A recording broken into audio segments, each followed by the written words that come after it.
खेत में कपास निकालने के बाद ज्यादातर किसान भाई ये सोचते हैं कि जो कपास की लकड़ी बच गई है वो एक कचरा है और उसको एक कचरे के तरीके से इस्तेमाल करते हैं। कैसा लगेगा आज अगर आपको हम ये बताएं कि जो लकड़ी कपास की बच गई है वो कचरा नहीं है, वास्तव में आपकी मिट्टी के लिए बहुत बड़ा खजाना है।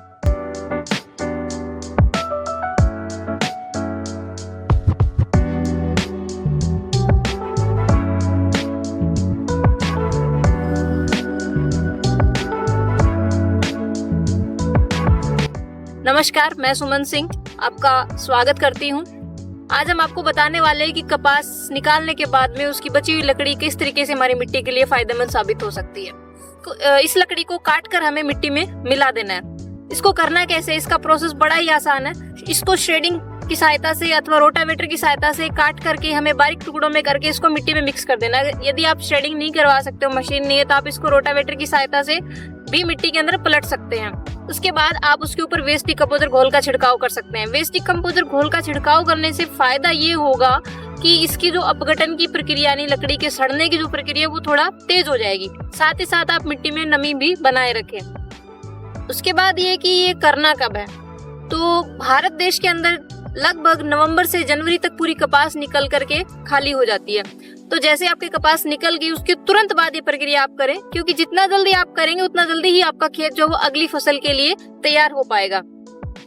चलिए बात करते हैं कि इसके टोटल कितने फायदे हो सकते हैं। वैसे तो बहुत सारे फायदे हैं, लेकिन यहाँ पे अगर हम बात करें सबसे ऊपर के फायदे की, तो ये कई प्रकार के पोषक तत्व जो मिट्टी के अंदर प्रोवाइड करती है, यानी नाइट्रोजन, फास्फोरस, पोटास जो मुख्य पोषक तत्व है, उसके अलावा कई प्रकार के सूक्ष्म पोषक तत्व भी जो है इससे लकड़ी की सहायता से मिट्टी के अंदर चले जाते हैं। क्योंकि ये पोषक तत्व प्रोवाइड कर रही है, तो उसका दूसरा फायदा ये हो गया कि हमारी जो यूरिया, डीएपी यानी रासायनिक खादों के ऊपर जो निर्भरता है वो काफी हद तक कम हो जाएगी और इससे हमारी खेती में होने वाले खर्चा जो भी उसकी भी बचत होगी। साथ ही साथ ये एक तरीके का जैविक पदार्थ है, ऑर्गेनिक मैटर है, जिसकी मात्रा जमीन में जितनी ज्यादा होगी मिट्टी उतना भुरभुरी, उतना जो है वो सॉफ्ट बनेगी और मिट्टी की जल धारण क्षमता जो उतनी ही ज्यादा अच्छी होगी। इसके अलावा इसका ये फायदा भी है कि ऑर्गेनिक मैटर ये जमीन में प्रोवाइड कर रही है, जो कि जमीन में रहने वाले सूक्ष्म जीव और कई प्रकार के अन्य जीव जो कि किसान के हितैषी होते हैं, मित्र होते हैं, उनके लिए ये भोजन प्रोवाइड करती है। तो जितना उनको भोजन प्रोवाइड करते जाएंगे उतना उनकी संख्या में वृद्धि होती जाएगी। उदाहरण के लिए केंचुए को खाने के लिए इस प्रकार की चीजों की आवश्यकता होती है। तो जितना हम इसको ऑर्गेनिक मैटर देंगे, जितना हम ये लकड़ी और अवशेष बचे हुए जमीन में मिलाएंगे, उतना केंचुओं की संख्या में वृद्धि होगी। हमारा जमीन का स्वास्थ्य और जमीन के नीचे का इकोसिस्टम जो वो तंदुरुस्त होता जाएगा। साथ ही इस लकड़ी को निपटाने के लिए ज्यादातर किसान भाई जो जलाते हैं इसको, जिनको अभी तक इस बात का ध्यान नहीं था, तो जलाने के लिए जो है वो ईंधन की आवश्यकता होती है, या फिर जलाने से जो प्रदूषण होता है उसमें भी एकदम कमी आ जाएगी।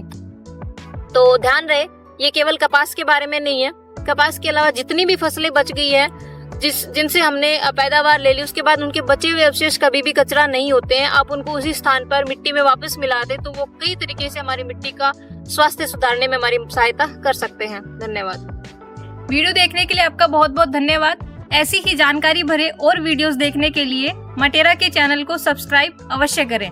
ध्यान रहे, स्वस्थ मिट्टी, मुनाफे की खेती।